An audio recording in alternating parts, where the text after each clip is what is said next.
எழுதின தீர்க்க தரிசன புத்தகம் 35வது அதிகாரம் 10வது வசனத்தை ஒருவர் வாசிக்கலாம். கர்த்தரால் மீட்கப்பட்டவர்கள் திரும்பி ஆனந்த களிப்புடன் பாடி சியோனுக்கு வருவார்கள். தலையின் மேலே இருக்கும் அடைவார்கள். கைகளை உயர்த்தி ஒரு அல்லேலூயா சொல்லுங்க.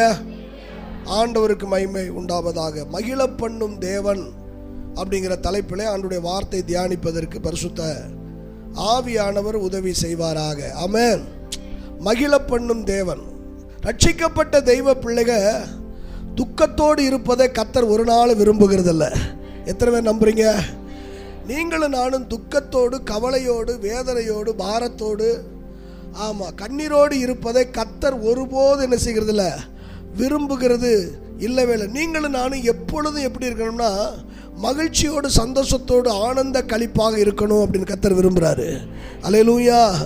சந்தோஷத்தோடு கூட மகிழ்ந்து களி கூறணும் அப்படின்னு சொல்லி கர்த்தர் விரும்புகிறார். அந்த வசனத்தை நீங்கள் பாருங்கள்.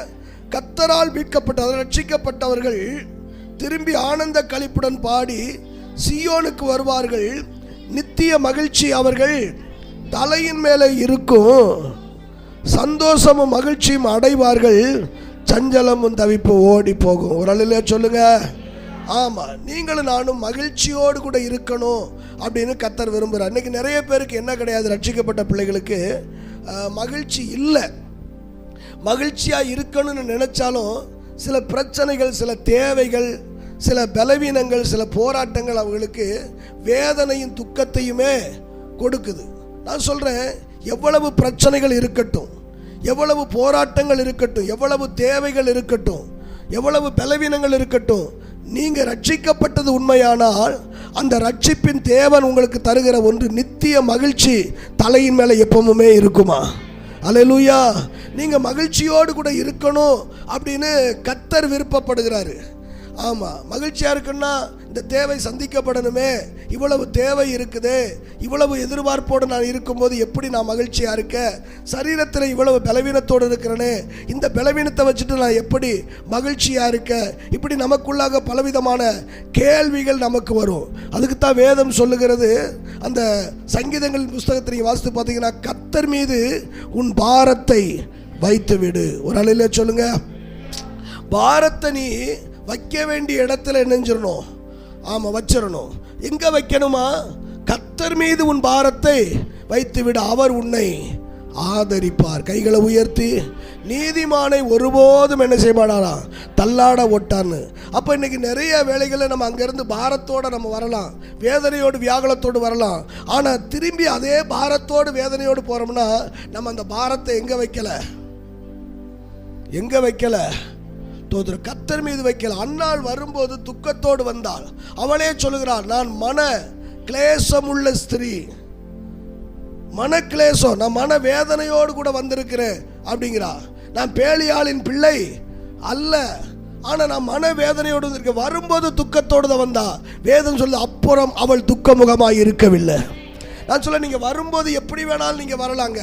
பலவிதமான வேதனைகளோடு, கண்ணீரோடு, புலம்பலோடு, கஷ்டத்தோடு நீங்கள் கடந்து வரலாம். ஆனால் தேவ சமூகத்துக்கு நீங்கள் வந்துட்டீங்கன்னா ஆண்டவர் உங்கள் பாரங்களை மாற்ற போதுமானவர், பிரச்சனைகளை மாற்றுவதற்கு போதுமானவர், உங்கள் பலவீனத்தை மாற்றுவதற்கு போதுமானவர். ஆண்டவருடைய எதிர்பார்ப்பு என்ன? வசனம், கர்த்தரால் மீட்கப்பட்டவர்கள் திரும்பி ஆனந்த களிப்புடன் பாடி சியோனுக்கு வருவார்கள். நித்திய மகிழ்ச்சி தலையின் மேலே இருக்கும். சந்தோஷமும் மகிழ்ச்சியும் அடைவார்கள். ஆமென். அல்லேலூயா. அப்போ ஆண்டவர் உங்களுக்கு மகிழ்ச்சியை கர்த்தர் வைத்திருக்கிறாரு. எங்கே மகிழ்ச்சி? ஒரு 4 காரியத்தை உங்க மத்தியில் வைக்கும்படி விரும்புகிறேன். எந்த அளவுக்கு முடியுமோ அந்த அளவுக்கு பகிர்ந்து உங்களுக்கு அளிக்கிறேன். எங்கே மகிழ்ச்சி? மகிழ்ச்சியாக இருக்கணும்னா தோத்துரும். சினிமா தேட்டருக்கு போனால் மகிழ்ச்சி கிடைக்குமானா கிடைக்கும். கிடைக்குமா கிடைக்காதா? சினிமா தேட்டருக்கு போனால் கொஞ்சம் மகிழ்ச்சி கிடைக்கும். ஒரு 2 மணி நேரமோ 2.5 மணி நேரமோ அங்கே போய் உட்காந்து பார்த்தோம்னா அதை கொஞ்சம் சினிமா பார்க்குற வரைக்கும் அந்த சந்தோஷம் இருக்கும். திரும்பி நீங்கள் வெளியே வரும்போது மறுபடியும் அந்த கவலை, அந்த துக்கம் உங்கள் கூடவே வரும். வருமா வராதா? தோற்று. ஒரு நண்பர்களோடு பேசி கொண்டு இருக்கும்போது ஆமாம், கொஞ்ச நேரம் மகிழ்ச்சி கிடைக்கும். அந்த நண்பனை விட்டு பிரிந்த போது மறுபடியும் உங்களுக்குள்ளாக என்ன உண்டாகும்? ஒரு துக்கம், பாரம், அந்த பழைய அந்த வேதனைகள் உங்களை தொடர்ந்து வரும். ஆனால் ஆண்டவர் உங்களுக்கு தருகிற மகிழ்ச்சியானது அது நிரந்தரமான ஒன்றாயிருக்கும். எங்கே தருகிறார் அப்படின்னா, தோத்திரம் ஏசாயா எழுதின தீர்க்க தரிசன புஸ்தகம் 56வது அதிகாரத்தில் 6, 7 ஆகிய வசனம். கர்த்தரை சேவிக்கவும்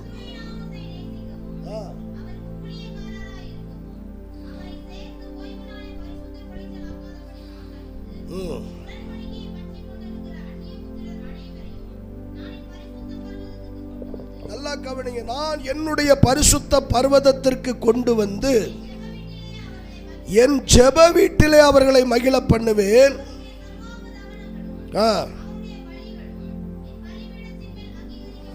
இருக்கும் சகல ஜனங்களுக்கும் ஜெப வீடு என்னப்படும். கையை வைத்து சொல்லுங்க. எங்கே ஆண்டவர் சந்தோஷத்தை கொடுக்கிறார்னா, யார் தேவ சமூகத்தை நாடுகிறார்களோ, தேவனுடைய பாதத்தை விரும்புகிறார்களோ, தேவ ஆலயத்தை நாடி வருகிறார்களோ, அவர்களுக்கு தேவன் சமாதானத்தையும் சந்தோஷத்தையும் கொடுக்கிறாரு. அந்த வசனம் பாருங்க, 7ஆம் வசனம் சொல்லுது, நான் என் பரிசுத்த பர்வதத்திற்கு கொண்டு வந்து என் ஜெப வீட்டிலே அவர்களை என்ன செய்வேன். ஒருவேளை நீங்க துக்கத்தோடு கூட இருந்திருக்கலாம், வேதனையோடு கூட கண்ணீரோடு கூட கடந்த நாட்களிலே காலத்தை கழித்திருக்கலாம். ஆனால் ஆண்டவர் உங்களை ஜெப வீட்டுக்கு அவர் கொண்டு வர்றாராம். நான் கொண்டு வந்து, அப்படித்தானே சொல்லுது. எதாச்சியா நம்ம வரல, நாம ஏதோ விருப்பப்பட்டு ஏதோ நாங்கள் வந்தோம், நாங்கள் பிரயாசப்பட்டு வந்தோம். இல்லை இல்லை இல்லை இல்லை, ஆண்டவரே நம்மளை நெஞ்சாராம். ஏன்னா வேதம் சொல்லுது, நான் அவர்களை கொண்டு வந்து. அப்போ எதுக்கு கொண்டு வந்திருக்காரு ஆலயத்துக்கு அப்படின்னா, நீங்கள் மகிழ்ந்து இருக்கணும். நம்ம பிள்ளைங்க பாருங்க, நம்ம பிள்ளைங்க நல்லா சிரித்து வச்சு விளையாண்டுக்கிட்டு இருந்தாங்கன்னா நம்ம பார்க்கும்போது நமக்கு ஒரு சந்தோஷம் இருக்கும். எப்போ பார்த்தாலும் நம்ம பிள்ளைங்க துக்கத்தோடு வேதனையோடு அப்படி இருந்தாங்கன்னா நமக்கு சந்தோஷம் இருக்குமா? நமக்கே அப்படி இருக்கும்போது நம்மளை படைத்த தெய்வம், ஆமாம், உங்களுக்காக எனக்காக கல்வாரி சிலுவையில் தன் ஜீவனை தந்தவர், நீங்களும் நானும் மகிழ்ச்சியோடு இருக்கணும்னு கர்த்தர் விரும்புகிறாரு. ஒரு அல்லேலூயா சொல்லுங்க. தோத்திரம். மகிழ்ச்சியோடு சந்தோஷத்தோடு இருக்கணும். அப்போ எதுக்கு மகிழ்ச்சியோடு இருக்கணும்னா, ஆமாம், நீங்கள் துக்கத்தோடு இருப்பதை தேவன் விரும்பலை. நீங்கள் துக்கப்படணும் வேதனைப்படணும் விரும்புகிற ஒரே ஒரு நபர் இருக்கிறான், பிசாசு மட்டும்தான். பிசாசு நீங்கள் சந்தோஷமாக இருக்கிறத அவன் விருப்பப்படுறது கிடையாது. நம்புறீங்களா? தோத்திரம். 4 பேர் நீங்கள் கூடி பேசுங்க, அந்த ஐக்கியத்தை அவன் விரும்புறது கிடையாது. ஐயோ கூடிட்டாங்களே, ஏன்னா கூடுனா அவங்க கர்த்தரை குறித்து பேசுவாங்க. ஏன்னா வேதம் சொல்லுது, கர்த்தருக்கு பயந்தவர்கள் ஒருவரோடு ஒருவர் பேசிக்கொள்வார்கள், கர்த்தர் அதை கவனித்து கேட்பாரு. ஏன்னா நீங்கள் கர்த்தரை பற்றி பேசுகிறீங்க. ஏன்னா எங்கே 2, 3 பேர் நாமத்தில் கூடுவீர்களோ, ஜெபம் பண்ணுவீங்கன்னு கூட இல்லை, கூடுவீர்களோ நடுவே நான் வாசம் பண்ணுவேன் அப்படிங்கிறாரு. அப்போ நீங்கள் கூடுற இடத்துல கர்த்தர் வர்றாரு, அங்கே மகிழ்ச்சியும் சந்தோஷத்தையும் கர்த்தர் வைக்கிறாரு. கையை வைத்து சொல்லுங்க. அப்போ நீங்கள் மகிழ்ச்சியோடு இருப்பதை கர்த்தர் சாத்தான் செய்கிறது கிடையாது, விரும்புறது கிடையாது. அதனால தான் உங்களை ஐக்கியப்பட விட மாட்டேங்க. நம்ம ஐக்கியம் யாரோடு இருக்குது? யோவான் அழகா சொல்லார், எங்களுடைய ஐக்கியம் பிதாவாகிய தேவனோடும் கர்த்தராகிய இயேசு கிறிஸ்துவோடு. நீங்கள் எங்களோடு ஐக்கியமுள்ளவர்களாக இருக்கும்படிக்கு நம்ம ஐக்கியம் எப்போவுமே பலப்பட்டிருக்கணுங்க. தெய்வ பிள்ளைகள் ஒருத்தருக்கு ஒருத்தர் பேசணும். இன்றைக்கெல்லாம் நல்ல இந்த காலகட்டங்களில் பார்த்தீங்கன்னா எல்லார் கையிலையும் என்ன இருக்குது? மொபைல் இருக்குது. மொபைல் இல்லாதவங்க யாருமே, சின்ன பிள்ளைங்க கூட கையில் வச்சுக்கிட்டு இருக்குது. அப்போ மொபைலில் என்ன செய்யலாம்? அவங்கள கூப்பிட்டு விசாரிக்கலாம். நம்ம வீட்டிலையே இப்போ பேசிக்கிட்டு இருக்கல, வீட்டுக்கார்ட்டே பேசிக்கிட்டு இருக்கல, ஒரு ரட்சிக்கப்பட்ட தெய்வ பிள்ளைகிட்ட நம்ம பேசலாம். ஒருத்தர் எப்படி இருக்கீங்க, என்ன செய்கிறீங்க, ஜெபம் பண்ணீங்களா, பைபிள் வாசித்தீங்களா? தோத்திரம். ஏன் ஒரு மாதிரி டல்லாக இருக்கிறீங்க, உங்களுக்காக நான் ஜெபம் பண்ணுறேன், இருக்கீங்களான்னு வேதம் சொல்லுது. ஒருவர் பாரத்தை ஒருவர் ஏற்று ஒருவருக்காக ஒருவர் என்ன செய்யுங்க, ஜெபம் பண்ணுங்க. நீதிமான் செய்கிற ஊக்கமான ஜெபம் மிகுந்த பலனுடையது. அல்லேலூயா. நீங்க சந்தோஷமா இருக்கிறத பிசாசு விரும்ப மாட்டான். அதனாலதான் யாக்கோபு எழுதுறாரு, பிசாசுக்கு என்ன செய்யாதீங்க, இடம் கொடாதீங்க. ஏன்னா நீங்க ஏன் துக்கத்தோட இருக்கணும், ஏன் கவலையோட இருக்கணும்? இயேசு சுவிசேஷ புஸ்தகத்தில் அழகா சொன்னாரு, கவலைப்படுகிறதுனாலே எவன் தங்களுடைய சரீரத்தில் ஒரு முழத்தை என்ன செய்ய முடியும், கூட்ட முடியும். யாராவது கூட்ட முடியும்னா சொல்லுங்க. நாங்கள் கீல்ஸ் வாங்கி போட்டோம், திரும்பி கழட்டித்தானே போடணும். தோத்துரு கூட்டவோ குறைக்கவோ முடியாது அப்படின்னாரு. பவுல் அழகா எழுதுறார், நீங்கள் ஒன்றுக்கும் கவலைப்படாமல் எல்லாவற்றையும் குறித்து ஸ்தோத்திரத்தோடு கூடிய ஜெபத்தினாலும் விண்ணப்பத்தினாலும் தேவனுக்கு தெரியப்படுத்து. அல்லேலூயா. நீ வரும்போது கவலையோடு வந்திருக்கலாம், தேவையோடு வந்திருக்கலாம், பிரச்சனையோடு வந்திருக்கலாம், பலவீனத்தோடு வந்திருக்கலாம். எல்லாம் அறிந்திருக்கிறார். தேவனுக்கு தெரியப்படுத்துங்க. ஆமென்.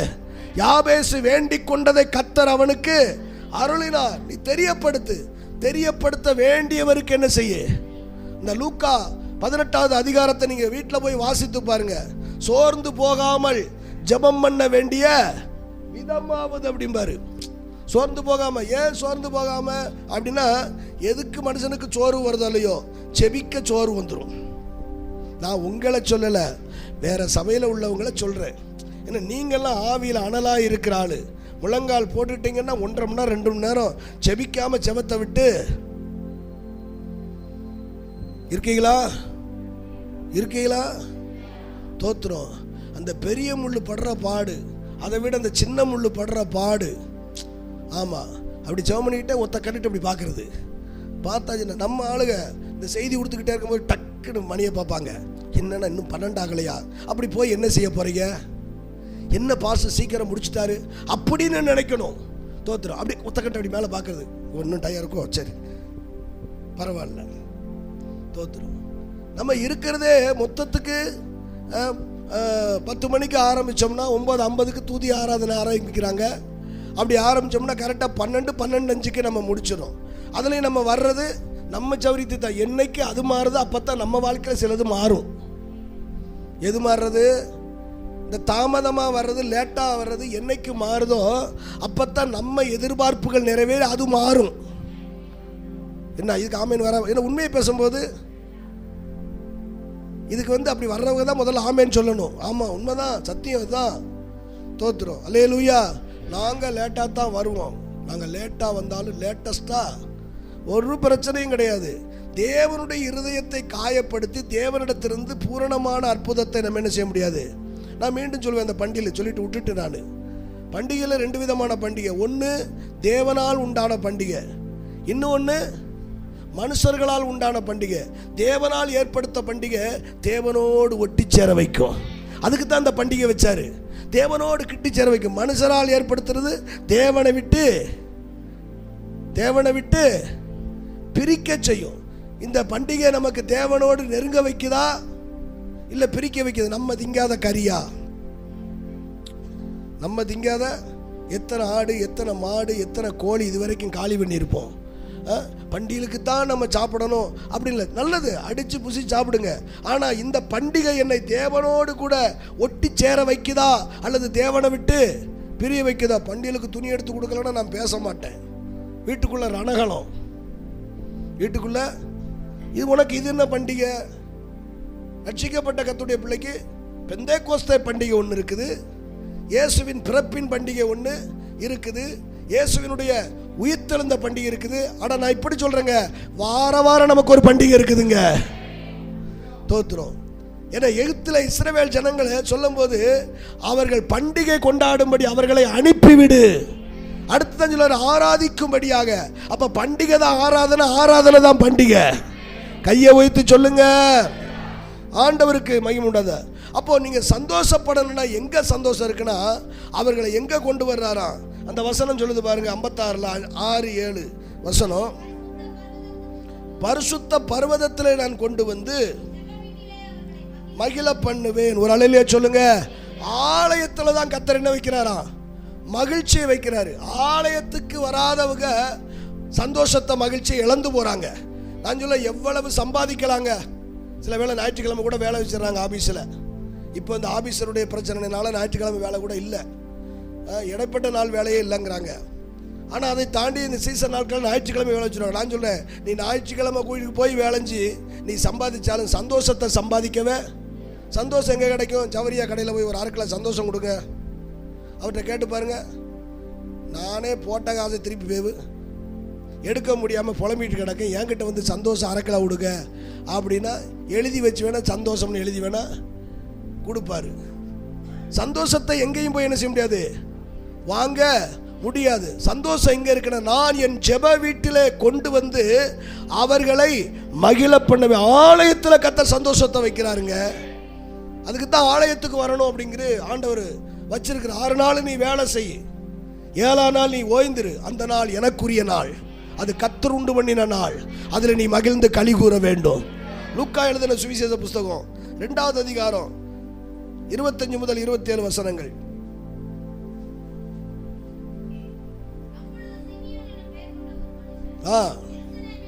இருந்தான்,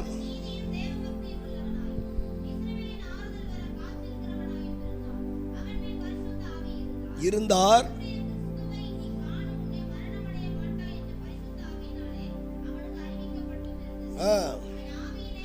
ஆவியின் ஏவுதலினாலே.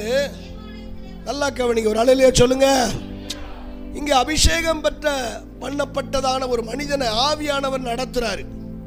ஏன்னா ரோமருக்கு எழுதின நிருபம் 8வது அதிகாரம் 14வது வசனத்தை நீங்க வாசித்து பார்த்தீங்கன்னா, ரோமர் 8:14 இப்படி சொல்லுது, மேலும் எவர்கள் ஆவியினாலே நடத்தப்படுகிறார்களோ அவங்கதான் தேவனுடைய பிள்ளைகளாக இருப்பாங்க. தேவ ஆவியானவர் நம்மளை நடத்தணும். உங்களை ஆவியானவர் நடத்துறாரா? ஆவியானவர் நடத்தினா ஆராதனை விட்டுட்டு கல்யாணத்துக்கு போக விட மாட்டார். இருக்கீங்களா? ஆவியானவர் நடத்தினா ஆராதனை விட்டுட்டு போய் பொங்க கொண்டாட விட மாட்டார். ஆவியானவர் நடத்தினா தோத்திரம் ஆராதனை விட்டுட்டு கடையை திறந்து உட்கார வைக்க விட மாட்டார். ஏதாவது உங்களுக்கு புரியுறதா? ஏன்னா தேவ ஆவியானுடைய ஏவுதலினாலே அவன் ஆலயத்துக்கு வந்தான். அப்ப ஆவியானவர் ஒரு மனிதனை நடத்துறார்னா அவர் அவருடைய சமூகத்துக்கு நேராக நடத்துவா. அல்லேலூயா. ஏன்னா அங்க என்ன இருக்குன்னா மகிழ்ச்சி இருக்குது. என் பிள்ளை எவ்வளவோ வேதனைகள், கவலைகள், கண்ணீரோடு கடந்து போயிருக்கிறாங்க. ஆலயத்தில் கொண்டு வந்து அவர்களை என்ன செய்யணும்? நான் மகிழ பண்ணணும். தாவீது அந்த 27:4 சங்கீதத்தில் 27:4 சொல்றான், கர்த்தரிடத்திலே ஒன்றை நான் கேட்டேன், நாடுவேன், மகிமையை பார்க்கும்படி செய்யும்படியாக. ஒரு அல்லேலூயா சொல்லுங்களேன். அவனுடைய வாஞ்சையை பாருங்க. தாவீதை கர்த்தர் உயர்த்தினார் நம்ம பேசுறோம். சும்மா உயர்த்தல, ஒரே நாள்ல உயர்த்தல. இந்த 2 சாமுவேல் 5:10 நீங்க வாசித்து பார்த்தீங்கன்னா சொல்லப்பட்டிருக்குது. 2 சாமுவேல் 5வது அதிகாரம் 10வது வசனம் இப்படி சொல்லுது, நாளுக்கு நாள், ஒரே நாள்ல பெரிய பணக்கார நாள் அல்ல, ஒரே நாள்ல கோடி சொல்லல. நான் சொல்றேன், நீ கர்த்தரை வாஞ்சிக்கிற ஒரு மகனாய் மகளாய் இருந்தா, அப்படியே சமூகத்தை ஆலயத்தை வாஞ்சிக்கிற மகனாய் மகளா இருந்தா, நாளுக்கு நாள் என் தெய்வம் உன்னை விருத்தியாக்குவா. உன் செய்கிற தொழில் விருத்தி அடையும், உன் வியாபாரங்கள் விருத்தி அடையும், உன் தொழில் விருத்தி அடைந்து நீ நாளுக்கு நாள் வளர்ந்து பெருக பண்ணுவாருங்க. உன் வருமான விருத்தி அடையும். ஏன்னா உனக்கு தான் ஒரு வாக்கு பண்ணியிருக்க, நீ அநேக ஜாதிகளுக்கு கடன் கொடுப்ப. எத்தனை பேர் நம்புறீங்க? அவர் பொய் சொல்லுகிற கர்த்தர் இல்லைங்க. நீ அநேக ஜாதிகளுக்கு கடன் கொடுப்ப, ஆனா நீ என்ன செய்ய மாட்ட, விடமாட்டார் ஆண்டவர். ஒரு தேவ மனிதன் இவ்விதமாய் சொல்லுகிறாரு, கடன் வாங்குறவங்களை பார்த்து சொல்றாரு. என்ன சொல்றாரு அப்படின்னு சொன்னா, நீ கடன் வாங்கும் போது கர்த்தர் மேல உனக்கு என்ன இல்லை, ஒரு 1000 ரூபா வேணுங்க, என்ன கவனிக்கிறீங்களா? ஒரு 1000 ரூபா வேணும், எனக்கு தேவைப்படுது. நான் போய் சேவியர்கிட்ட போய் கேட்கணும்னு நான் நினைக்கிறேன். நான் சேவியர்கிட்ட போய் என்ன செய்கிறேன், எனக்கு ஒரு 1000 ரூபா எப்படியாவது எனக்கு கொடுங்க, எனக்கு அவ்வளோ கஷ்டமாக இருக்குன்னு. நல்லா கவனிங்க, நான் இவர் மேலே வைத்திருக்கிற நம்பிக்கை ஆனால் தேவன் மேலே என்ன செய்யலை, வைக்கலை. ஏன்னா இவர் தருவாருன்னு நான் இவர் மேலே நம்பிக்கை வச்சு போய் கேட்குறேன். ஆனால் என் தேவன் ஐஸ்வர்ய சம்பன்னராக இருக்கிறாரு, அவர் தருவார், எனக்கு அவர் மேலே என்ன இல்லை. நான் சொல்லேன், சிறிய தொகையோ பெரிய தொகையோ என் தேவன் உங்களுடைய தேவைகளை சந்திப்பதற்கு அவர் போதுமானவராக இருக்கிறாரு. எத்தனை பேர் நம்புறீங்க? தோத்துறோம். எவ்வளவு நாளும் கொடுப்பதற்கு என் தேவன். உங்க தேவைகள் சந்திக்கப்படுங்க. நீங்க செய்கிற தொழிலுக்கு சில பணங்கள் தேவைப்படுதா, நீங்க செய்கிற வியாபாரத்துக்கு சில பொருளாதாரம் தேவைப்படுதா, அந்த தேவையை சந்திப்பதற்கு என் கர்த்தர் போதுமான. வேதம் சொல்லுது, நாசிலே சுவாசம் உள்ள எந்த மனுஷனையும் நம்பாத, நம்பப்படுவதற்கு அவன் எம்மாத்திரம். கர்த்தரை நம்பு, உன் தேவைகளை அவர் சந்திப்பாரு. அல்லேலூயா. தாவீது கர்த்தரை நம்பினாங்க, கர்த்தருடைய சமூகத்தை நாடுகிறான். தன் தேவைகளுக்கெல்லாமே கர்த்தருடைய சமூகத்தை நாடுகிறான். அதனால தான் கர்த்தரிடத்தில் ஒன்றை கேட்டேன், எனக்கு ஆலயம் போதும், ஆண்டவருடைய சமூகம் போதும். அவர் சொன்னார், என் இருதயத்துக்கு ஏற்றவே, எனக்கு சித்தமானதெல்லாம் செய்வான். அந்த தாவீதைத்தான் கர்த்தர் நாளுக்கு நாள் விருத்தி அடைந்தான்.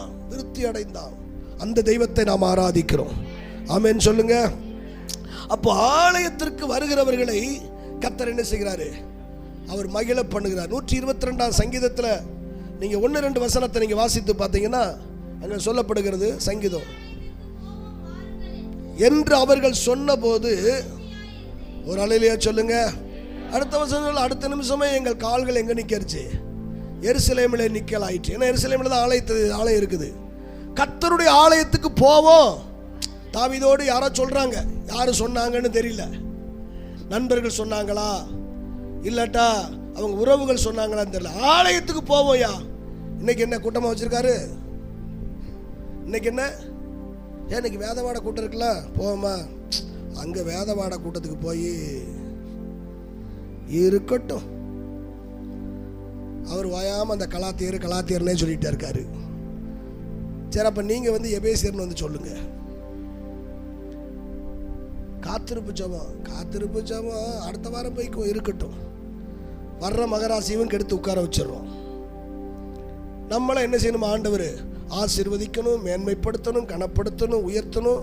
உன் தலை உயரணும், காண்டாமிருகத்துக்கு ஒத்த பலனை கர்த்தர் கொடுக்கணும். இதெல்லாம் நம்ம விருப்பப்படுகிறோம். இருக்கீங்களா? கையை வைத்து சொல்லுங்க. ஆலயத்திற்கு போவோம் வாருங்கள் என்று அவர்கள் என்னிடத்தில் சொன்னபோது, போவன்னு சொன்னால் ஆலயம் நாளை சமூக நாளை தாவீதுக்கு மகிழ்ச்சி வந்துருங்க. நமக்கு அப்படி வருதா? அப்படி பாருங்க. தோத்துரும். வேலை முடிச்சு நம்ம எத்தனை மணிக்கு வர்றோம்? 6 மணிக்கு வீட்டுக்கு வந்துடுறோம். இந்த வாலிப பிள்ளைகளுக்கு சொல்றேன், 6 மணிக்கு வந்துட்டு 7 மணிக்கு தான் கூட்டம் வைக்கிறோம். அங்கிருந்து வர்றதுக்கு, அதுவும் ஒரு சிலருக்கு திரும்பி போறதுக்கு பஸ் இல்லாட்டா கார்ல கொண்டு போய் விடுறோம். நான் சொல்றேன், சோம்பேறிய கர்த்தர் என்ன செய்ய முடியாது? ஆசீர்வதிக்க முடியாது, அவர்களுக்கு அற்புதம் செய்யவும் முடியாது. இருக்கீங்களா? அப்போ வீட்டில் உங்கள் பிள்ளைகளுக்கு சொல்லுங்கள், நீ சோம்பேறியாக இருக்காத, ஆசீர்வாதத்தை ஒன்றால் என்ன செய்யாத, ஆமாம் கெடுத்துடாத அப்படின்னு சொல்லி நீங்கள் சொல்லணும்.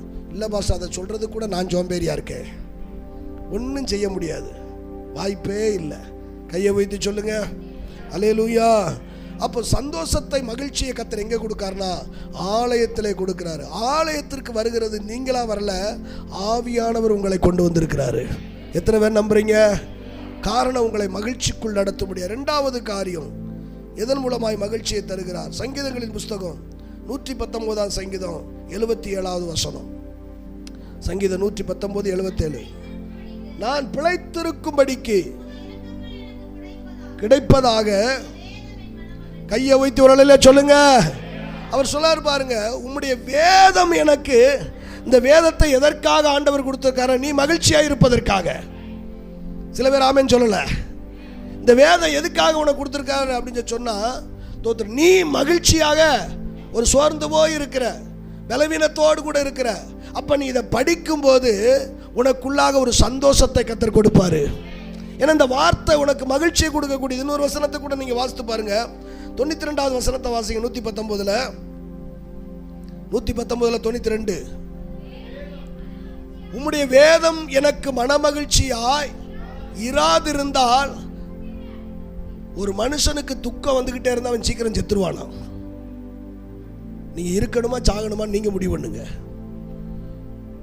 அவர் சொல்றாரு பாருங்க, உம்முடைய வேதம் என் மன மகிழ்ச்சியாய் இராதிருந்தால். அப்படின்னா என்ன? தாவீதுக்கு இந்த வேதம் எப்படி இருக்குது? அதனாலதான் அவன் சொல்றாரு, 1000 பொன் வெள்ளியை பார்க்கலாம் நீர் விளம்பின வேதம் எனக்கு நல்லது. 1000 பொண்ணு வெள்ளியை கொண்டு என்கிட்ட கொடுத்தாலும் அந்த சந்தோஷம் எனக்கு இருக்காதுங்க. ஏன்னா நீர் கொடுத்த வேதம் எனக்கு மன மகிழ்ச்சியை கர்த்தர் கொடுக்கிறது.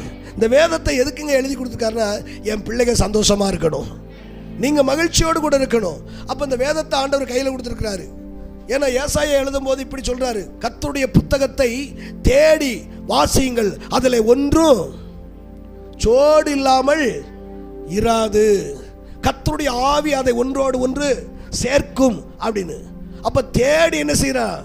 வேதத்தை தேடி வாசிக்கிறோம். நம்ம வேதத்தை தேட மாட்டோம், பைபிளை தேடுறோம். போன வாரம் இங்கே தானே வச்சேன். அப்போ இந்த புண்ணியவதி ஒரு வாரமாக என்ன செய்யல? பைபிள் எடுத்து.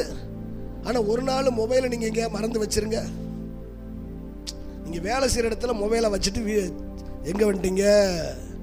வீட்டுக்கு வந்துட்டீங்க. வீட்டுக்கு வந்துட்டா உங்க இருதயம் எப்படி இருக்கு யோசித்து பாருங்க. மொபைல் அங்கே வச்சுட்டு பரிதவிக்கும். ஒன்று ஃபோன் எடுத்து அடிச்சு அந்த நம்பருக்கு அடிச்சு அது யாராவது எடுக்காங்களா, எடுக்க மாட்டேங்காங்களா, ஐயோ வேற யாரும் எடுத்துட்டு போயிட்டாங்கன்னா, இல்லைன்ட்டாங்கன்னா. ஆற்றால் அது நல்லா போனால் ஒரு 5000 10,000 வசதி உள்ளவங்க நீங்கள் ஒரு வேளை 20,000 கூட வச்சுக்கோங்க. ஆனால் தாவீது சொல்கிறான், 1000 பொன் வெள்ளியை பார்க்கிறோம், நீ தந்த வேதம் எனக்கு நல்லது. அல்லேலூயா. இந்த வேதம் நமக்கு மன மகிழ்ச்சிக்காய் கொடுத்ததுங்க. நீ விசாரப்படும் போது, வேதனைப்படும் போது, கவலைப்படும் போது வேதத்தை எடுத்து என்ன செய்ய, வாசி. தோத்துரும். ஏன்னா இந்த தீர்க்க தரிசன வசனத்தை வாசிக்கிறவனும் கேட்கிறவனும் அதை கை கொண்டு, ஐயா எனக்கு வாசிக்க தெரியாது, யாராவது வாசிக்க சொல்லி கேளு.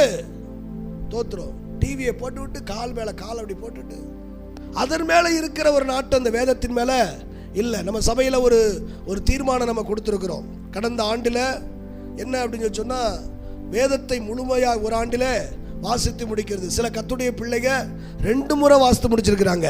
அவர்களுக்காக கர்த்தரை துதிக்கிறேன். 1 முறை வாசித்தவர்களுக்காக கர்த்தரை துதிக்கிறேன்.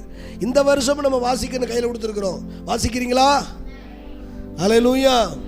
தீவிரமா வாசிங்க. வேதம் நமக்கு ஜீவனை கொடுக்கும், வேதம் நமக்கு மகிழ்ச்சியை கொடுக்கும், வேதம் நமக்கு அற்புதத்தை கொண்டு வரும். நான் முன்னாடி சொல்லியிருக்கிறேன், பாளையங்கோட்டை அந்த பகுதியில் ஹைக்ரவுண்ட் ஹாஸ்பிட்டலில் சீரியஸாக கிடந்ததான ஒரு சகோதரி இனி பிழைக்க மாட்டாங்க அப்படின்னு சொல்லிட்டாங்க. அங்கே ஒரு காஸ்பல் ஊழியத்துக்காக, சுவிசேஷ ஊழியத்துக்காக போன சில சகோதரிகள் பார்த்து பேசி ஜெபம் பண்ணிட்டு புதிய ஏற்பாடு கையில் கொடுத்துருக்காங்க. கொடுத்து இதை படிங்க, வேற ஒன்றும் இல்லை, இதை படிங்க, அப்படி நடந்த சம்பவம், இதை படிங்க அப்படின்னு சொல்லி நைட்டில் அவங்க அந்த மரண பயத்தில் உறக்கமே வராமல் இருக்காங்க. டாக்டரே சொல்லிட்டாங்க, இருந்தால் நீ ஒரு சில நாள் இருப்பாங்க, அவங்களுக்கு நல்லதை பொழுதை வாங்கி கொடுங்க அப்படின்னு சொல்லிட்டாங்க.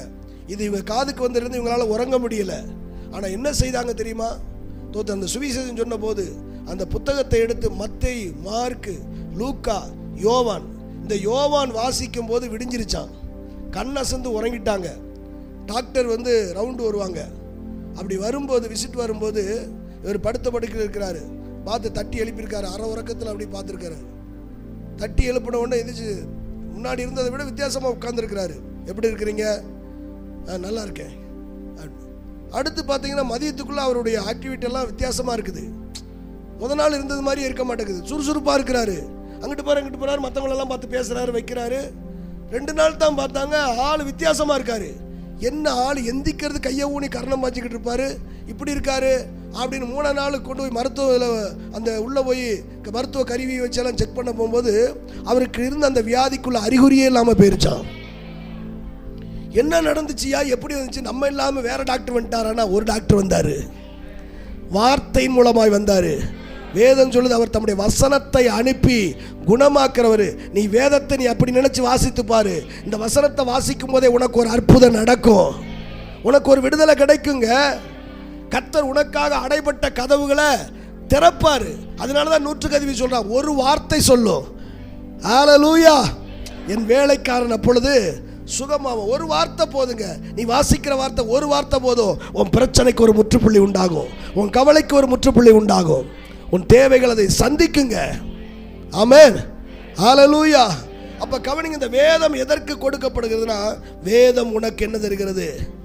மன மகிழ்ச்சியை தருகிறது. 119 சங்கீதத்தில் 147 148 ஆகிய வசனத்தை, அதுக்கு முன்னாடி இன்னொரு வசனத்தை வாசித்துருங்க. எரேமியா 15வது அதிகாரம் 16வது வசனம். எரேமியா 15:16.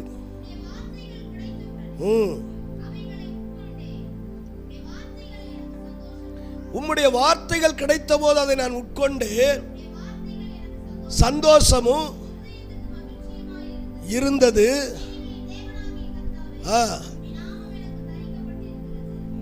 ஒரு அலையிலேயே சொல்லுங்க, உம்முடைய வார்த்தை எனக்கு கிடைத்த உடனே அவைகளை உட்கொண்டு உம்முடைய வார்த்தைகள் எனக்கு என்ன கிடைச்சுதான். ஆண்டவருடைய வார்த்தை வரும்போது நம்ம என்ன செய்யணும்? வாந்தி பண்ணிடக்கூடாது. வார்த்தைய ஆண்டவர் சொல்றாரு, நீ அனலுமின்றி குளிருமின்றி இருப்பாய், ஆனால் என் வாயிலிருந்து. நம்ம ஆண்டவருடைய வார்த்தை, அது நல்ல வார்த்தை வருதோ கடினமான வார்த்தை வருதோ அதை உட்கொள்ளணுமா. அப்படி உட்கொண்டா என்ன செய்யுமா? எனக்கு சந்தோஷத்தையும் இருதயத்திற்கு மகிழ்ச்சியும். அல்லேலூயா. அப்போ இந்த வேதத்தை ஆண்டவர் உனக்கு எனக்கு கொடுத்திருப்பது நீ மகிழ்ந்து களி கூறணும், நீ மகிழ்ச்சியோடு இருக்கணும். அதைத்தான் 119ஆம் சங்கீதத்தில் நம்ம 147 148 வசனத்தை சத்தமிட்டு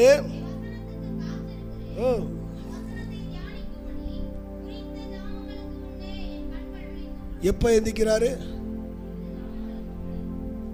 அதிகாலையில் எழுந்து நான் சத்தமிட்டு. அப்படின்னா அதிகாலையில் எழுந்து ஜெபம் பண்றார். தாவீதுக்கு ஒரு பழக்கம் இருக்குது, அதிகாலையில் ஜெபிக்கிற ஒரு பழக்கம். ஏன்னா வேதம் சொல்லுது, அதிகாலமே என்னை தேடுகிறவன்.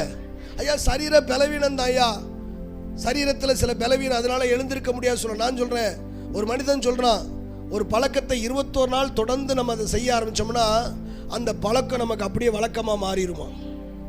நீ அதிகாலையில் நீ 4 மணிக்கு எழுந்து பழகிப்பாரு, ஆட்டோமேட்டிக்காக நீ அலாரம் வைக்காமலே உனக்கு கண் விழிப்பு தரும்.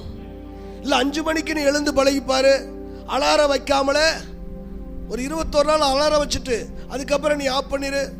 முன்னாடி சொல்லுவாங்க, எனக்கு கேட்டது, சில கத்துடைய பிள்ளைங்க இங்கே இருக்கிறாங்க, காலையில் வந்து நான் வீட்டில் போய் கதவை தட்டேன்னா தட்டி எழுந்துருங்க ஜெபம் பண்ணுங்க அப்படின்னு. பாஸ்டர் இன்னைக்கு எங்கள் வீட்டுக்கு காலையில் அதிகாலையில் வந்தார், அவர் தட்டி எழுப்பினார் ஜெபம் பண்ண சொல்லி, அதுக்கப்புறம் தான் நான் எழுந்து ஜெபம் பண்ணேன். இப்படி சாட்சியை நான் கேட்டிருக்கிறேன். அப்போ நம்ம தேவனோடு இருக்கிற உறவு, தேவனோடு ஆவியில் இருக்கிற உறவு அப்படி இருக்கிறதுனால தான் தேவ தூதனை கர்த்தர் என் சாயலில் அனுப்புகிறாரு. அதுதான் காரியம். நான் போகல, தேவ தூதனை கர்த்தர் என் சாயலில். இன்னைக்கும் அது நடக்குது. கேரளா பகுதியில் கோணி அப்படிங்கிறதான ஒரு எஸ்டேட்டில் நாங்கள் அங்கே ஊழியத்துக்கு போயிட்டு வந்தோம். ஒரு தங்கச்சி படுத்த படுக்கையில் முடியாமல் இருந்தா, நாங்கள் பார்த்து ஜெபம் பண்ணிட்டு வந்தாச்சு, தோத்துறோம். அந்த தங்கச்சி அப்படி தான் இருக்கிறாங்க. 1 வாரம் கழிச்சு எனக்கு ஃபோன் பண்ணுறாங்க, அண்ணே தேங்க்ஸ்ண்ணே. எதுக்குப்பா? நீங்கள் வந்து ஜெபம் பண்ண போய் தான் நான் சோகமானேன். நான் அப்போ ஜெபம் பண்ணது நினைக்கிறேன். அவங்க சொன்னாங்க, நேற்று நீங்கள் வந்து ஜெபம் பண்ணிட்டு போனீங்களா, எனக்கு நல்ல சோகமாயிருச்சுனே. எனக்கு அது ஆச்சரியம். நேற்று வந்து ஜெபம் பண்ணனா? நான் அப்படி போகவே இல்லை, நான் 1 வாரத்துக்கு முன்னாடி போனது, இது 2வது வாரம். அவங்க சொல்ல, நேற்று வந்து நீங்கள் ஜெபம் பண்ணீங்களானே, எனக்கு நல்ல சோகமாயிருச்சுன்னு. நான் சொல்கிறேன், இன்றைக்கும் தூதர்களை கர்த்தர் அனுப்பி, ஆமென் அல்லேலூயா. பழைய ஏற்பாட்டு காலத்தில் இயேசு கிறிஸ்துவே தூதர்களுடைய சாயலில் இணைஞ்சிருக்கிறாரு. எங்கெல்லாம் தூதன் எழுதியிருக்கோ, தூதர்னு எழுதியிருக்கோ, அங்கெல்லாம் இயேசு வெளிப்பட்டிருக்கிறாரு. அதனால தான் சொல்கிறேன், ஆதியில் நான் இருந்தேன் அப்படிங்கிறாரு. கர்த்தர் இன்னைக்கு நம்ம கூட இடைப்படுகிறவ, நம்ம வீட்டுக்கு வர்றாருங்க. அதனால தான் அங்கே சொல்லப்படுது, இதோ வாசப்படியில் நின்று கதவை தட்டுகிறேன். காலையில் உன்னை தட்டுறாரா? காலையில் எந்திரின்னு. நமக்கு என்ன சூலமித்தியால் மாதிரியா? அந்த சூலமித்தியால் 5வது அதிகாரம் இந்த உன்னத பாட்டில் போட்டிருக்கு பாருங்க, என் வஸ்திரத்தை கழட்டி போட்டேன், நான் எப்படி எழுந்திருப்பேன், எப்படி எழுந்திருப்பேன். அவரும் என்னென்னமோ சொல்லி பார்க்குறாரு, என் புறாவே, என் உத்தமியே, என் பிரியமே, என் ரூபவதியே எழுந்திரு. என் தலை பனியினாலும் பெய்கிற மழையினாலும் நனைந்து கொண்டிருக்கிறாரு சொல்லி. அந்த அம்மாவுக்கு எழுங்கிறதுக்கு என்ன இல்லை, ரொம்ப டயர்டு. நம்ம சில வேளையில் நம்ம பிள்ளைகளை பார்த்தீங்கன்னா, எந்திரி ஜெபம் பண்ணு அப்படின்னு அம்மா சொல்லும், அப்பா சொல்லுவார், பிள்ளை அலுப்பில் உறங்குது. நான் சொல்கிறேன், அப்பாவில் வாயில் ஒரு மிதி, தூதன் வந்திருந்தாருன்னா பிள்ளைக்கு ஒரு மிதி மிதிச்சுட்டு போயிடணும், நசுங்கி போய் கிடக்கட்டும்னு. தோத்துரும். பிள்ளைகளை வேற காரியத்தில் செல்லமாக வளர்க்கணும். தேவ சமூகத்துக்கு போகிறத ஒருபோதும் என்ன செய்யக்கூடாது, தடை செய்யவே கூடாது. ஒரு ஆளிலேயே சொல்லுங்க, தோத்துரும். ஒரு நாளில் யாக்கோபு தேவ சமூகத்துக்கு போகிறத இழந்து போனான். அதனால தான் கடைசி வரைக்கும் அவன் தொடைச்சந்தை தொட்டாரான், கடைசி வரைக்கும் அடையாளமாக தெரிஞ்சானான். ஆமேன்னு சொல்லுங்க. ஆமாம். அப்போ கவனிங்க, ஆண்டவர் நமக்கு தருகிறதான இந்த காரியம்னா, அதிகாலையில் எழுந்து சத்தமிட்டேன். ஒன்று ஜெபம் பண்ணுறாரு, ஜெபம் பண்ணிட்டு என்ன செய்யறாரா, வசனத்துக்கு ஏதாவது ஒரு வார்த்தை பேசுங்க ஆண்டவர். ஏன்னா எத்தனையோ வார்த்தை படிச்சிருக்கிறோம், பைபிளில் படிச்சிருக்கோம், அதில் ஏதாவது ஒரு வார்த்தை கர்த்தர் சொல்லுவார். இன்னைக்கும் ஆண்டவர் வசனத்தின் மூலமாக நம்ம கூட பேசுவார். அன்னைக்கு ஒரு வார்த்தை நான் காத்திருக்க அனுபவம் இருக்குதா? அது எப்படி காத்திருக்கிறாரா, குறித்த ஜாமங்களுக்கு ஒரு 3 மணிக்கு எந்திரிக்கணையா அப்படின்னு தீர்மானிச்சு படுக்கிறாரு. 2 மணிக்கு எந்திரிச்சு பைபிளில் தியானிச்சுக்கிட்டு இருக்காரு. கேட்டா தாவீதை ஆசீர்வதித்தார், உயர்த்தினார். சும்மா உயர்த்தல, சும்மா ஆசீர்வதிக்கல. தாவீதுக்கு வேதத்தின் மேல் இருந்த தாகம், தீராத தாகம். தெய்வ பிள்ளையே, இந்த வேதத்திற்கு நீ முக்கியத்துவம் கொடுப்பார்னா கர்த்தர் உன் தலையை உயர்த்தியே தீருவார். ஆகையால் இந்த வேதம் உனக்கு மன மகிழ்ச்சியை கொடுக்கும். அந்த வேதத்திற்கு நீ முக்கியத்துவம் கொடு. 3வது காரியம், ஆபகுக்கின் புஸ்தகம் 3வது அதிகாரம்.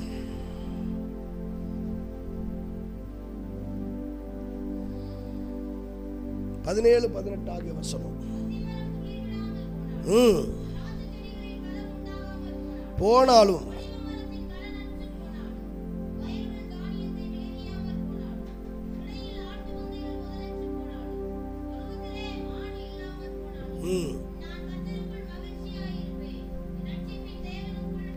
ஒரு அலையிலேயே சொல்லுங்க.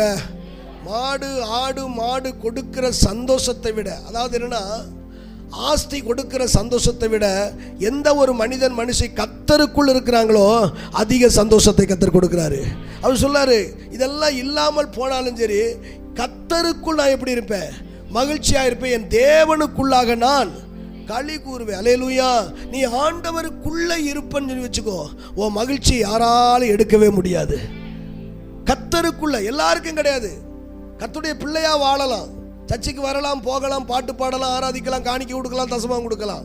ஆனா ஆண்டவர் நித்திய மகிழ்ச்சி யார் மேல வச்சிருக்காருன்னா கர்த்தருக்குள்ளாக வாழுகிறவர்களுக்கு. இன்னொரு வசனத்தை கூட பாருங்க. நெகேமியாவின் புஸ்தகம் 8வது அதிகாரத்துல 8-9 ஆகிய வசனம். நெகேமியாவின் புஸ்தகம்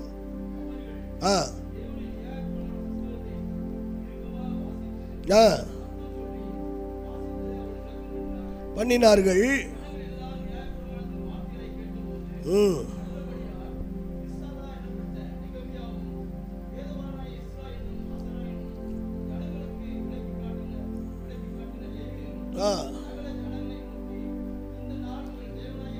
கர்த்தருக்கு பரிசுத்தமான நாள் அளவும் 10 நோக்கி கொழுமையானதை புசித்து குடித்து அனுப்புங்கள். பரிசுத்தமான நாள் வேண்டாம், கர்த்தருக்குள்ளாய் மகிழ்ச்சியாய் இருப்பதே நம்முடைய பலன். கையை வைத்து சொல்லுங்க. கர்த்தருக்குள்ளாக நீ இருந்தா உன் மகிழ்ச்சி யாரால என்ன செய்ய முடியாது? எடுக்கவே முடியாது. ஏன்னா கர்த்தருக்குள் மகிழ்ச்சியாய் இருப்பதே நம்முடைய பலன். ஆண்டவர் பலன் எங்க வச்சிருக்கா? மகிழ்ச்சிக்குள்ள வச்சிருக்கிறாரு. அது கர்த்தருக்குள்ள இருந்தா தான் உனக்கு எப்போ என்ன செய்ய முடியும்? இவ்வளவு தேவை இருக்குது, புலம்ப விட மாட்டாரு. ஒரு தேவை இருக்கு, ஒரு திருமண காரியம் ஒழுங்கு செஞ்சுட்டோம், திடீர்னு ஒரு 1 லட்சம் ரூபா 2 லட்சம் ரூபா தேவைப்படுது, பிள்ளைகளுக்கு நகை எடுக்கணும், என்ன செய்ய? கர்த்தர் பார்த்துக்குவாரு. சங்கீதக்காரன் சொல்றாரு, இவ்வளவு பிரச்சனை இருக்கு, இவ்வளவு தேவை இருக்கே தாவீது, கர்த்தர் எனக்காக யாவையும் செய்து முடிப்பா. அவ்வளவுதான். ஏன்னா என் தேவன் என்ன அப்படி கைவிட மாட்டார், என்னை வெக்கப்பட்டு போக விட மாட்டாரு. தோத்துரும். பிசினஸ் லாஸ் ஆகிக்கிட்டு இருக்குதே, நஷ்டத்தில் ஓடிக்கிட்டு இருக்குதே, கர்த்தர் எனக்காக யாவையும் செய்து முடிப்பாரு. ஏன்னா அவர் சிறியவனை புழுதிருந்து எடுத்து எளியவனை குப்பையிருந்து உயர்த்தி பிரபுக்களின் நடுவே சிங்காசனத்திலே அமர பண்ணுகிறவர். அதனால அவரால் எல்லாம் கூடும். எத்தனை பேர் நம்புறீங்க? அதனால எனக்கு அவர் இருக்கும்போது நான் எதுக்கு? நான் சொல்ல, நம்ம வீட்டில் உள்ள பிள்ளைகளுக்கு எதை குறிச்சாவது கவலை இருக்கா? நீங்கள் கேட்டு பாருங்க. இந்த குடும்பத்தின் தேவையை குறித்து, கல்யாணம் முடிக்க போகிற பிள்ளைகிட்ட கூட கேட்டு பாருங்க, உன் கல்யாணத்தை குறித்து ஏதாவது கவலை இருக்கானா? நல்ல பையன் கிடைக்கணும், அந்த ஒரு கவலை தான் இருக்கும். வர்ற வயன் நல்ல வயலாக இருக்கணும், என்னை கண்ணுக்குள்ளே வச்சு பார்த்துக்கிடணும். அவ்வளோ பெரிய கண்ணாக இருக்குது, என்னை கண்ணுக்குள்ளே வச்சு. ஆமாம், என்ன இந்த இப்போ உள்ள பைக்கு மாதிரியே கொஞ்சம் மேல் மாடி கட்ட பைக் ஏதாவது கிடச்சா கொஞ்சம் நல்லா இருக்கும் கூட போகிறதுக்கு. சின்ன சின்ன ஆசைகள், அது வேற காரியம். ஆனால் என்ன அப்படின்னா, வீட்டில் எதை குறித்து என்ன இருக்காது? பிள்ளைகளுக்கு கவலை இருக்கவே. ஆனால் பெற்றவங்களுக்கு பிள்ளை எப்படியாவது கரை சேர்க்கணுமே, ஒரு நல்ல குடும்பம் கிடைக்கணுமே, இருக்குமா? இருக்காதா? நல்ல தாய் தகப்பனுக்கு இருக்கும். ஆனால் தாவீது கிட்ட கேட்டீங்கன்னா, கர்த்தர் எனக்காக யாவையும். ஏன்னா வேதம் சொல்லுது, நாம் கர்த்தருக்குள் மகிழ்ச்சியாக இருப்பதே நம்முடைய பலனுங்க. நீங்கள் பலவீனத்தோடு இருப்பதை கர்த்தர் இல்லை, நீ மகிழ்ச்சியாக இருந்து பாரு, அதுவே உனக்கு என்னவா மாறிடுமா? பலன். அதனால தான் பவுல் சொல்லாரு, என்னை பலப்படுத்துகிற கிறிஸ்துவினால் எல்லாவற்றையும் செய்வதற்கு எனக்கு பலன் இருக்கு. பலவீனம்தான், ஆனா என் கிறிஸ்து என்னை பலப்படுத்துகிறார் அப்படிங்கிறாரு. நம்மை தேவன் பலப்படுத்துகிறார். ஏன்னா நம்ம கர்த்தருக்குள்ள இருக்கிறதுனால அவர் பலன் நம்மை ஆட்கொள்ளுகிறது. ஆமென். 2 கொரிந்தியர் நிருபம் 5வது அதிகாரம் 17ஆம் வசனம் இப்படி சொல்லுது. நம்ம முடிப்போம் இதோட. இப்படி இருக்க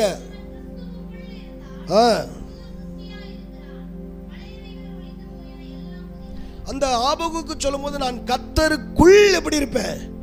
மகிழ்ச்சியா இருப்பேன். தேவனுக்குள் நான் என்ன செய்வேன்? அப்ப கிறிஸ்துவுக்குள் இருக்கிற அனுபவம்னா என்ன? ஒருவன் கிறிஸ்துவுக்குள் இருந்தால் புது சிருஷ்டி. அப்படின்னா பழைய பிரச்சனை, பழைய கவலை, பழைய காரியம் அதெல்லாம் தூக்கி ஓரமாக போட்டுருங்க. பேதுரு எழுதுறாரு, அவர் உங்களை விசாரிக்கிறாரு. அவர் உங்களை விசாரிக்கிறவர் ஆனபடியா உங்க கவலை, உங்க தேவை எதுவா இருந்தாலும் அவற்றை வச்சிருங்க. நம்முடைய தேவன் நல்லவருங்க, நம்மை நடத்த போதுமானவர். அடுத்த வாரத்தில் பிள்ளைகளை ஸ்கூலில் சேர்க்கணும், புதிய ஸ்கூலு கல்லூரி இதெல்லாம் சேர்க்கணும். தேவைகள் ஏராளம் இருக்குது. நான் சொல்கிறேன், அந்த தேவைகளை சந்திக்க என் தேவன் வல்லவராக இருக்கிறாரு. நிச்சயமாக தேவையை சந்திப்பார். ஏன்னா ஒருவன் கிறிஸ்துவுக்குள் இருந்தால் எப்படி இருக்கானா, புது சிருஷ்டி, புதிய மனுஷனுக்குள்ள சந்தோஷம். ஆமாம், குழந்தைய பாருங்க, அது குழந்தைனா கை குழந்தை பசிக்காக அழுகும், நமக்கு எல்லாம் தெரியாது. ஆனால் ஒரு குறிப்பிட்ட அளவுக்கு வயசு வந்துருச்சுன்னு வச்சுக்கோ, அந்த குழந்தை அது அழுதுகிட்டு தெரியாது. அப்பாட்ட வந்து கேட்கும், எப்பா எப்பா எனக்கு அது வாங்கி கொடுப்பா, எப்பா எனக்கு வாங்கி கொடுப்பா. இது தேவை, தன் தகப்பன்ட்ட கேட்கறது. ஆனால் அழுதுகிட்டு இருக்கவே இருக்காது. இந்த தகப்பன் கல் நெஞ்சம் பிடிச்சவன் வாங்கி கொடுக்கலன்னா தான் அழுகும். ஆனால் நம்முடைய தகப்பன் கல் நெஞ்சம் பிடிச்சவர் அல்ல, அவர் தயால பிரபுவாக இருக்கிறாரு. நீ நினைப்பதற்கும் வேண்டுவதற்கும் அதிகமாய் தருவதற்கு அவர் வல்லவராக இருக்கிறாரு. அப்போ கிறிஸ்துவுக்குள் இருந்தால் புது சிருஷ்டி அப்படின்னு சொல்லிட்டு சொல்றாரு, பழசு ஒளிஞ்சு போகணும். எதனால கவலை? அது பழசு, அது உலகத்துக்குள்ள இருக்கும்போது, நீ ரட்சிக்கப்படாதுக்கு முன்னாடி, கிறிஸ்துவுக்குள் வராதுக்கு முன்னாடி அதெல்லாம். இப்போ ஒருத்தர் இருக்கிறாரு, அவர் சர்வ வல்லவர், அவர் சர்வ வல்லவர். அவரால் எல்லாம் கூட இல்லாதவைகளை இருக்கிறதாக அழைக்கிறவர். அவரை நீ நம்பணும், அவர் வார்த்தை நீ நம்பணும். ஒருவன் கிறிஸ்துவுக்குள் இருந்தால் புது சிருஷ்டியா இருக்கிறான். பழையவை எல்லாம் எல்லாம் நான் சொல்ல, இந்த ஆலயத்தை விட்டு போகும்போதே அதை பூரா ஓரமாக ஒழிச்சிட்டு போயிருங்க. திரும்பி வரும்போது தூக்கிட்டு போயிடாதீங்க, ஒழிச்சிருங்க. பழையவை எல்லாம் ஒழிந்தன. பாஸ்டர் நீங்கள் தான் எனக்குள்ளே ஜெபம் நடந்துக்கிட்டு இருப்பீங்க, உங்ககிட்ட வந்துருமே, என்கிட்டலாம் வந்தால் நான் பார்த்துக்கிறேன். ஏன்னா என் கூட சர்வ வல்லவர் ஒருத்தர் இருக்கிறாரு. ஆமேன்னு சொல்லுங்க, அல்லேலூயா, தோத்திரம். பழையவை ஒழிந்தன எல்லாம். அந்த புதிய மனுஷன் அவன் எப்பவும் மகிழ்ச்சியாக இருப்பான். ஏன்னா அவன் கர்த்தருக்குள் இருக்கிறபடினாலே. தெய்வ பிள்ளையே, உங்களுக்கு மகிழ்ச்சி வேண்டுமா? கர்த்தருக்குள் இருங்க, கர்த்தர் உங்களை மகிழ்ச்சியாய் நடத்தும்.